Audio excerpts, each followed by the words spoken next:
नमस्कार. आज आपला प्रवचनाचा 7वा भाग.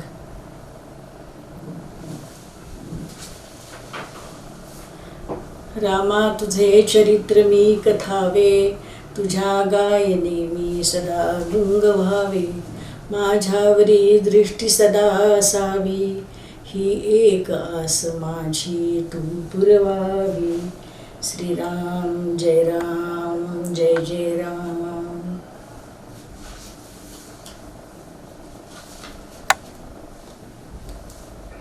काल कौसल्याची समजूत काढली दशरथाने, इथपर्यंत आपण आलेलो होतो. कौसल्याला जेव्हा दशरथाने सांगितलं की आता तुझी व्रतवैकल्य वगैरे सगळी बंद कर, आता तुझी इच्छा निश्चित पूर्ण होणार आहे, आपण यज्ञ करतोय आणि त्या यज्ञानंतर पुत्रकामेष्टीही करतोय, त्यामुळे आपल्याला पुत्र होणार हे निश्चित, अशी समजूत दशरथ राजा कौसल्याची घालतोय. आणि वशिष्ठ मुनींनी ज्या ज्या गोष्टी सांगितल्या यज्ञ करण्यासाठीच्या, त्या सगळ्या गोष्टी दशरथाने कौसल्याला सांगितल्या. खूप आनंद झाला. इतकी वर्ष अनेक उपाय केले, शेवटी आशा सोडून दिलेली ही कौसल्या अतिशय निराश उदासीन मनाने जगत होती. आणि आता हा प्रसंग, वाळवंटात एखादा पाण्याचा झरा दिसावा त्याप्रमाणे अतिशय समाधान कौसल्याला झालं, आनंद झाला. आणि दशरथ महाराजांना म्हणाले की ही गोष्ट जर झाली तर माझ्यासारखी पुण्यवान मीच. आई होणं हे प्रत्येक स्त्रीच्या आयुष्यातली अतिशय महत्त्वाची घटना असते. आई होण्याने स्त्रीच्या जीवनाला परिपूर्णता येते. आई होणं त्रासदायक असलं तरी सुद्धा आई झाल्यानंतरचा जो आनंद आहे तो वर्णनातीत आहे. आई झाल्याशिवाय पूर्णताच नाही जीवनाला. कौसल्याला प्रचंड आनंद झाला की आता महाराज म्हणतात त्याप्रमाणे जर झालं तर माझ्यासारखी सुखी मीच. आणि त्यानंतर साहजिकच दुसऱ्या दोन्ही बायकांनाही ही बातमी सांगितली जाते. वशिष्ठांनी सांगितलं होतं की यज्ञ करण्यासाठी आपण भांडक पुत्र ऋष्यशृंग ऋषींना बोलवं आणि हा यज्ञ कुठे करायचा हेही त्यांनी सांगितलं. शरयू नदी अयोध्येतून वाहते. या नदीच्या उत्तर तीरावर यज्ञ करायचा ठरला. आता एवढेले मोठेले प्रासाद असूनही नदीच्या उत्तर तीरावर यज्ञ करायचा. आणि हा यज्ञ म्हणजे ते घरातल्या घरात सत्यनारायण करतो ना, तसा नव्हता. प्रचंड लोकांना आमंत्रण जाणार होतं. म्हणजे मोठे मोठे प्रासादही कमी पडतील म्हणून शरयू नदीच्या उत्तर तीरावर यज्ञ मांडायचा ठरवला. तसं शहर खूप मोठं होतं. अयोध्या शहराची लांबी 96 मैल होती आणि रुंदी 24 मैल होती. म्हणजे 48 कोस आणि 12 कोस एवढी लांबी रुंदी होती. आणि एवढं मोठं शहर सुद्धा 16 मैलावरनं ओळखू यायचं रात्रीच्या वेळेला मशालींमुळे. संपूर्ण शहरभर मशाली लागायच्या ठिकठिकाणी. 16 मैल दुरीवरनं सुद्धा अयोध्या शहर ओळखू यायचं, इतकं प्रचंड असूनही. आणि त्यामुळे प्रचंड जागा लागणार होती, ती या तीरावरच मिळणार होती. आणि त्यामुळे ठिकाण निश्चित झालं. आता दशरथ राजा हा सार्वभौम राजा होता, त्यामुळे त्याला अनेकांना बोलवावंच लागणार होतं. आणि हा आनंदाचा प्रसंग होता, मनाच्या शांतीसाठी केलेला होता, प्रायश्चित्त घेण्यासाठी करायचा होता. त्यामुळे मनापासूनच करायचा होता. आणि त्यामुळे दशरथ राजाने प्रचंड लोकांना आमंत्रित केलेलं होतं. दशरथ राजा, काल आपण अयोध्येचं वर्णन बघितलं, त्यावेळेला प्रजा ही पितृवत प्रेम करत होती दशरथ राजावर असं पाहिलं. हा सार्वभौम राजा असूनही प्रजेवर प्रेम करत होता. आता हा राजा सार्वभौम आहे म्हणजे त्याच्या मनाला येईल तसं तो वागेल असं नव्हतं बरं का. सत्ययुगात राजा जरी सार्वभौम असला, त्याची सत्ता सर्वत्र असली, तरी सुद्धा त्याच्यावर आणखीन एक कोणीतरी वरती असायचं. साधू सत्ता ही राजसत्तेवर अधिराज्य गाजवत होती. राजसत्ता आणि साधू सत्ता या दोन सत्ता, या राजाच्या हातून काही चूक घडली तर ते एक नियामक मंडळ असायचं. ह्या नियामक मंडळात जे ऋषी लोक, साधू लोक असायचे, ते राजाला बोलू शकत असत, चूक झाली तर दाखवू शकत असत आणि दंडही करू शकत असत. वेद नावाचा राजा होता. तो सार्वभौम झाल्यानंतर त्याला असं वाटलं की आता मी राजा झालो, सार्वभौम राजा झालो, अदंड्योस्मी अदंड्योस्मी त्रिवार म्हणतं. पण तरी सुद्धा त्यावेळेला नियामक मंडळातले साधू म्हणाले, राजा असं नाही, अदंड्योस्मी नाही, धर्मदंड्योसी, धर्मदंड्योसी. म्हणजे तुझी जर चूक झाली तुला धर्मदंड करील, म्हणजे आम्ही तुला तुझी चूक दाखवून दंड करू शकतो. असं समजू नकोस की मी कसंही वागलो तरी चालेल. राजसत्तेवर साधू सत्तेचं नियंत्रण होतं.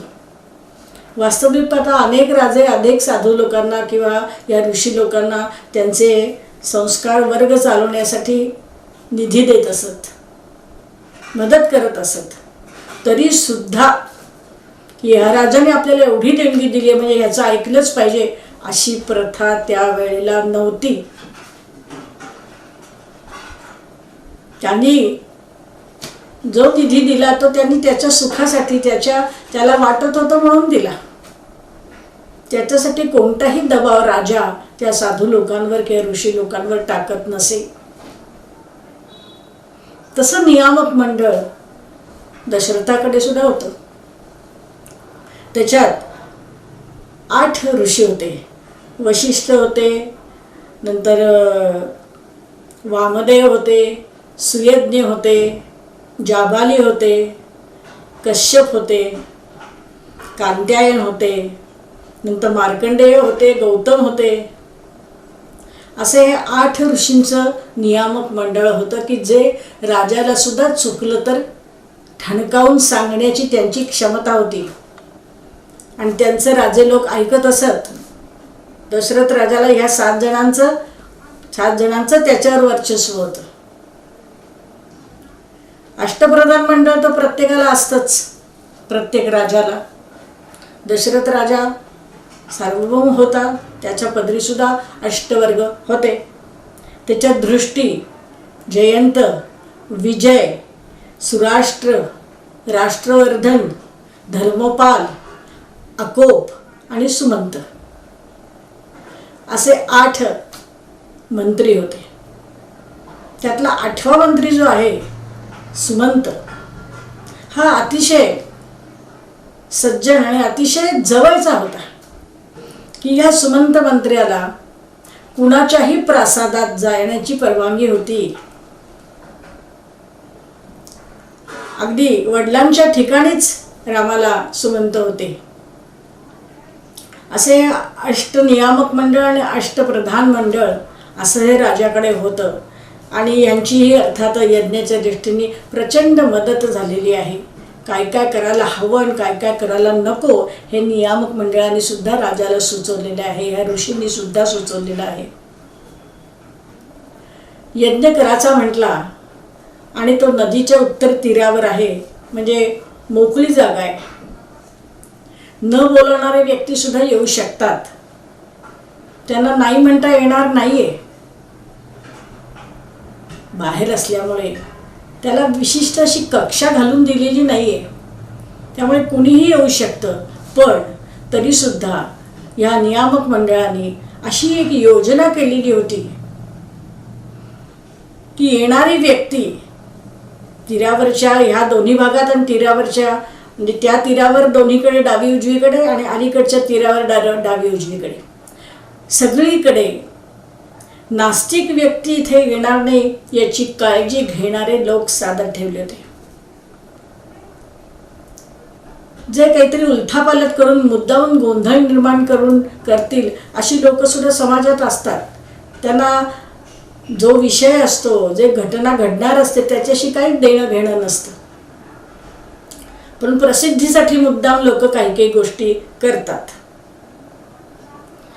तसं अडथळा येईल असा वागणारा कोणी दिसला किंवा त्याचा साधारण अंदाज लागला तर त्याला शिक्षा करून बाहेर काढून देण्याची सुद्धा योजना त्यावेळेला केली होती.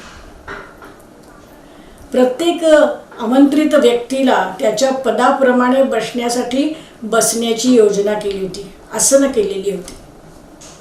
विचार केला केवढ्या मोठ्या प्रमाणात यज्ञ झाला असेल. आणि त्यासाठी दान करायचं आहे. दानासाठी 10 दशलक्ष गायी आणलेल्या आहेत आणि 100 कोटी भार उत्तम प्रकारचं सोनं आणलेलं आहे. बाकी अन्य गोष्टी बऱ्याच आहेत, या 2 महत्त्वाच्या आहेत दान देण्यासाठी. अशी तयारी करायची ठरलेली आहे. पण महत्त्वाची गोष्ट काय, ऋष्यशृंग ऋषींना आमंत्रण. आणि मग त्यांनी सांगितल्यानंतर ते आल्यानंतर यज्ञासाठी लागणाऱ्या गोष्टी आणल्या जाणार होत्या. समिधा म्हणजे कोणती समिधा असावी, सोमवल्ली कशी असावी, त्याचा रस काढावा लागतो, तो कसा काढायचा, हे सगळे प्रकार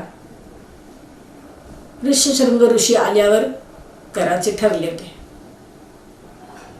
त्यामुळे बाकी सगळे तयारीला सुरुवात झाली होती, जे नियामक मंडळ करू शकतील अशी. आता मुख्य मुद्दा होता ऋष्यशृंग ऋषींना आणायचं. हे कसं आणायचं, कधी आणायचं, कुणी आणायचं, तर दशरथ राजांनी स्वतःच आमंत्रित केलं पाहिजे ना. यजमानांनी आमंत्रित केलं की येणाऱ्याला थोडा उत्साह येतो. आणि त्यामुळे दशरथ राजे निघाले. आपल्याबरोबर त्यांनी आपल्या एका मित्राला घेतलं. तो मित्र सुद्धा असाच मिळाला की त्याला सुद्धा ऋष्यशृंग ऋषी त्याच्या राज्यात यायला हवे होते.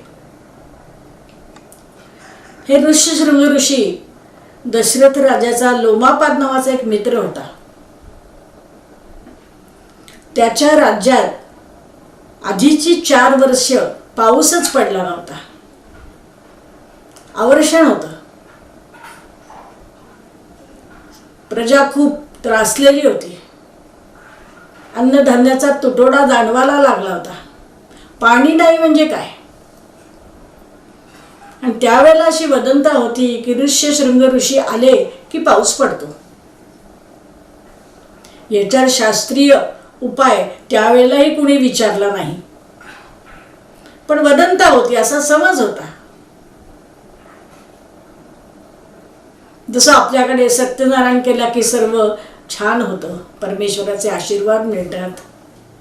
लघुरुद्र केला की शंकराचे आशीर्वाद मिळतात. अथर्वशीर्ष सहस्रावर्तन केले की गणपतीचे आशीर्वाद मिळतात. हा जसा आपला समज आहे तसा त्यावेळेला त्यांचा समज होता की ऋष्यशृंग ऋषी आले की पाऊस पडतो. कुणाला तरी त्याचा प्रत्यय आला असेल म्हणून तशी वदंता उठली. आणि त्यामुळे लोमापादलाही असं वाटत होतं की ऋष्यशृंग ऋषी आपल्याकडे यावेत. आणि म्हणून लोमापादला बरोबर घेऊन दशरथ महाराज निघाले ऋष्यशृंग ऋषींना शोधायला. कुठे राहतात कुणाला माहिती होती. निघाले. एखादा आश्रम दिसला की उतरून विचारायचं तिथे नाही म्हटल्यावर पुढचा मार्ग, एकदा ह्या दिशेला एकदा ह्या दिशेला, असं चारही दिशांना शोध सुरू झाला. एका आश्रमात गेल्यानंतर एक वृद्ध ऋषी दिसले. पदवंदन केलं दोघांनी आणि विचारणा केली की आपण ऋष्यशृंग ऋषी का? साहजिकच त्यांनी नकार दिला, पण तरी सुद्धा या दोघांनी त्यांचं नाव विचारलं. याचं कारण असं की ऋष्यशृंग ऋषींच्या वडिलांचं नाव विभांडक असं होतं. मग हे विभांडक तर नसतील ना, असं म्हणून प्रत्येक ऋषीला ते त्यांचं नाव विचारायचे. आणि नेमके ते विभांडक ऋषीचं निघाले. नाव विचारल्यावर, पदवंदन केल्यानंतर नाव विचारलं आणि मग त्यांनी विषय मांडला की आपला पुत्र ऋष्यशृंग ऋषी यांना आम्ही पाचारण करण्यासाठी आलोय, आमच्याकडे यज्ञ करायचा आहे. तेव्हा त्या विभांडक ऋषींनी चक्क नाही सांगितलं, येणार नाही ते. आता विभांडक ऋषी भेटले पण ऋष्यशृंग ऋषीच येऊ शकले नाही, तर यज्ञ कसा व्हायचा? लोमोपादला पडली काळजी की आपल्याकडे तरी कसा पाऊस येईल, कशी प्रजा सुख होईल. त्यामुळे विचार केला आणि त्यावेळेला लोमापाद आणि दशरथ या दोघांनी मिळून संगनमताने ठरवलं की विभांडक ऋषींशी पुढचा विषय काय काढायचा. आणि त्याप्रमाणे दशरथ राजांनी एक मुद्दा मांडला. त्यांनी सांगितलं की ऋष्यशृंग ऋषींना मी जावई करून घेईन, पण त्यांना आमच्याकडे पाठवा. आता ऋष्यशृंग ऋषींना जावई करून घेईल म्हणजे त्याला बायको मिळणार, त्याचं लग्न होणार. हे ऐकून विभांडक ऋषींना आनंद झाला. म्हणजे त्याचं लग्न होणं कठीण होतं. आणि त्याचं कारण असं, त्याच्या डोक्यावर 2 शिंग होती जन्मतः, म्हणून तर ऋष्यशृंग हे नाव त्यांना पडलं. आणि ह्या शिंगामुळे कोण त्यांच्याशी विवाह करील? कोणत्या स्त्रीला शिंग असलेला पती आवडेल? त्यामुळे त्यांचा विवाह होणं कठीणच होतं. आणि दाराशी आलेला हा राजा आपल्याला सांगतोय की तुमच्या मुलाला जावई करून घेईल म्हटल्यानंतर विभांडक ऋषींना साहजिकच आनंद झाला. आता हो म्हटल्यानंतर विभांडक ऋषी असं म्हणतात की माझ्याकडनं होकार आहे, पण ऋष्यशृंग ऋषी तुमच्याबरोबर येतील की नाही याची मी शाश्वती देऊ शकत नाही. साहजिकच या दोघांनी कारण विचारलं, मानधनाचा विषय काढला, त्यांना काय हवे ते देऊ सांगितलं. तरी विभांडक ऋषींनी सांगितले की त्यांना घेऊन जाणं ही जबाबदारी तुमची, माझी अनुमती आहे. अनुमती घेऊन ते तिघही बाहेर पडले पर्णकुटीच्या. आणि ऋष्यशृंग ऋषी साधारण दिवसभर कुठे असतात तो परिसर त्यांनी दाखवला. आता याच्या पुढचं तुमचं काम आणि तुम्ही. हे दोघं निघाले, पदवंदन केलं, आशीर्वाद घेतले आणि त्यांचं अनुमोदन घेऊन निघाले. याचं कारणही त्यांनी विचारलं की का बरं ते येणार नाहीत, असं का वाटलं तुम्हाला? त्यावेळेला विभांडक ऋषींनी सांगितलं की त्याच्या जन्मानंतर लगेचच त्याची आई गेली आणि मी त्याला सांभाळलं. आणि या पर्णकुटीतच मी राहत असल्यामुळे पर्णकुटीच्या बाहेर अन्यत्र ठिकाणी कुठेही मी त्याला नेलं नाही. त्यामुळे त्यांनी समाज बघितलंच नाहीये. तुरळक काही ठिकाणी गेला आणि अचानक पाऊस सुरू झाला, म्हणून फक्त पाऊस पडावा म्हणून त्याला घेऊन जातात, पण ते सुद्धा फार वेळेला प्रसंग आलेला नाही. त्यामुळे त्याला समाजात वावरण्याची सवय नाही, तो घाबरतो. पुरुष म्हणून त्यांनी माझ्याकडे बघितलं आणि जिथे जिथे तो गेला तुरळक ठिकाणी तिथल्या लोकांना, पण स्त्री तर त्यांनी पाहिलीच नाही. आणि त्यामुळे तो मिसळणार नाही, त्यामुळे तो येणार नाही असं सांगितल्यावर लोमापाद आणि दशरथ यांनी विचार केला की कसं काय ह्या ऋषींना घेऊन जायचं. लोमापादनी एक योजना सांगितली दशरथ राजाला. लोमापाद म्हणाला की माझ्या राज्यातल्या काही गणिका आहेत, त्या गणिका म्हणजे सुंदर स्त्रिया त्यातल्या पाहून त्यांना नटवून या भागात आणायचं आणि या परिसरात त्यांना सोडायचं. त्यांना आधी सगळ्या सूचना द्यायच्या की तुम्ही काय काय करायचं आहे, कसं कसं करायचं आहे. आणि त्याप्रमाणे आपण त्या गणिकांना सांगू की ऋषीशृंग ऋषींना तुम्ही दिसाल असे तुम्ही या वनात वावरा. ऋषीशृंग तुमच्याकडे पाहतील अशा दृष्टिकोनातून तुम्ही वावरा. आणि मग त्यांचं तुमच्याकडे लक्ष गेलं की हळूहळू एक एक दिवस करत करत ते अंतर कमी करायचं. मग काही दिवस तुम्ही जायचंच नाही असं लोमोपाद दशरथ राजाला सांगतोय की अशी योजना आपण करू. मग त्या गणिका 2-4 दिवस आपण पाठवायच्याच नाहीत. मग 2-4 दिवसांनी परत त्यांना पाठवल्यावर जर आधीच्या सप्ताहात ऋष्यशृंग ऋषींचं लक्ष लांबून या स्त्रियांकडे गेलं असेल तर तो मधली काही दिवसांची जी सुट्टी दिली आहे, गॅप ठेवलेली आपण, ती परत भरून काढायची आणि परत त्यावेळेला त्यांचं लक्ष जात आहे की नाही हे पाहायचं. 4-5 दिवस न पाठवता परत पाठवायचं.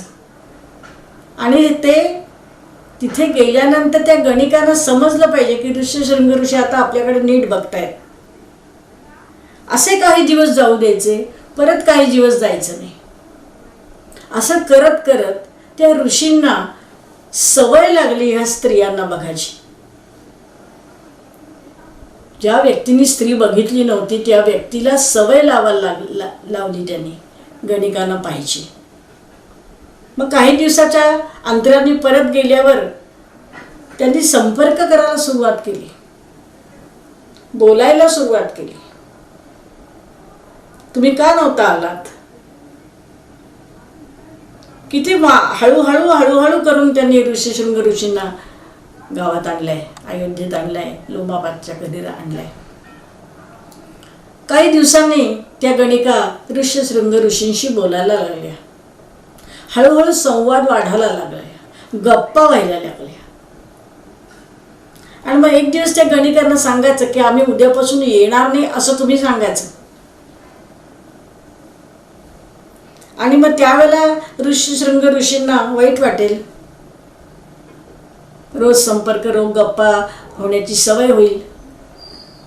आणि मग त्यावेळेला गणिकांकडून त्यांना सांगायचं की आता आम्हाला इथे येता येणार नाही. कारण काय जाताना त्या ज्यावेळेला त्यांचा संपर्क सुरू झाला, ज्यावेळेला बोलणं सुरू झालं, त्यावेळेला त्या गणिकांच्या तर्फे ऋषीशृंग ऋषींना चांगली चांगली फळं देण्यात आली, जीवनात नाही मिळत.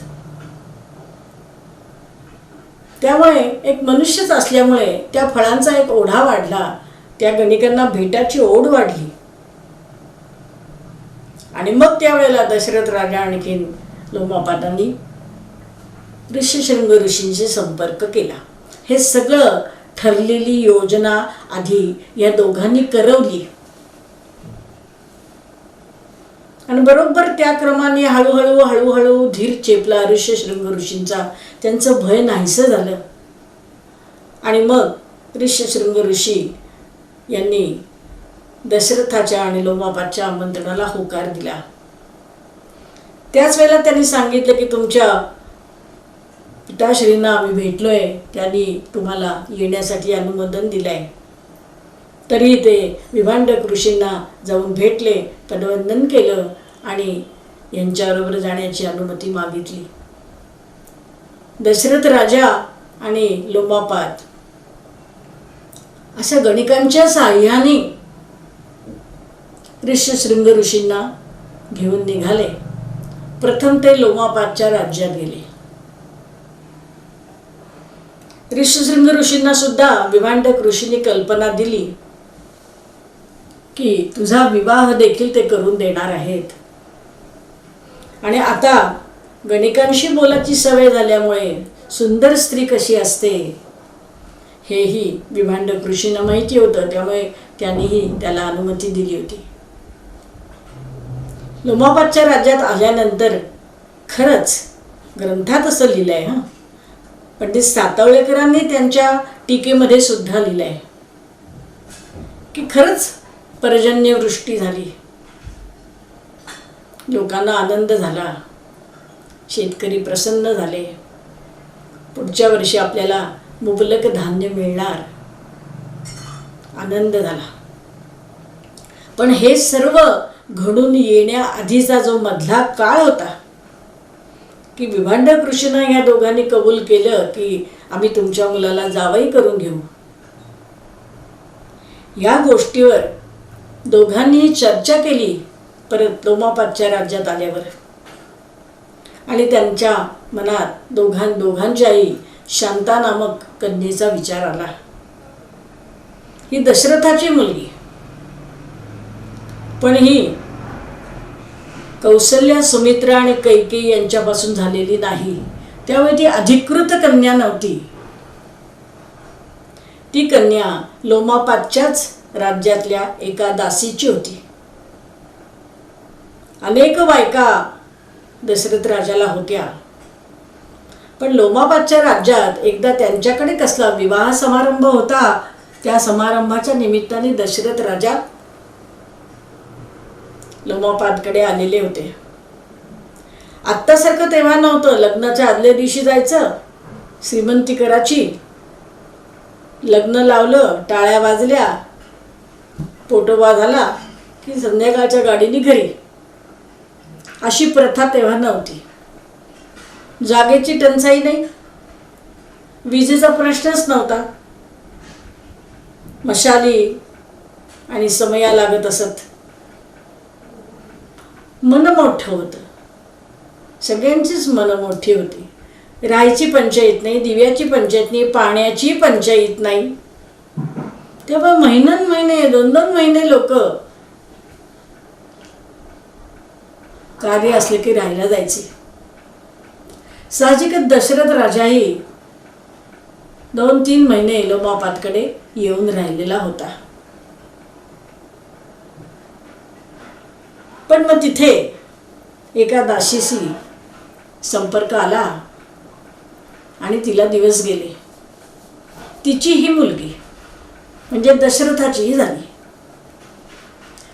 लोमापाद म्हणतो की तिच्या दासीला तिला मी सांभाळलं, मी वाढवलं, त्यामुळे मीही तिचा बाप आहे. ती माझी मुलगीच आहे. ती इथेच राहिली, इथेच वाढली. म्हणजे दशरथाला अपत्य नाही म्हणून ती मुलगी तो घेऊन नाही गेला. म्हणजे त्या मुलीला नेण्यासाठी आधी आईला न्यावं लागलं असतं. दशरथाला काहीच फरक पडला नसता. 352च्या ऐवजी 353 संख्या झाली असती. पण लोमापादनी विरोध केला असावा. त्यामुळे ती दासी लोमापादकडेच राहिली, ती मुलगीही तिथेच वाढली. त्यामुळे दोघांच्या संमतीने शांतेचा विवाह ऋष्यशृंग ऋषींशी करून द्यायचा असं ठरलं. आणि पर्जन्यवृष्टी झाली, सगळे आनंदित झाले. याच्यानंतर त्यांचा विवाह देखील झाला. आता विवाह करण्यासाठी शांतेच्या मनाची तयारी दशरथाने आणि लोमापादनी कशी केली हे आपण उद्याच्या भागात बघणार आहोत. आज इथेच थांबू. श्रीराम जय राम, जय जय राम.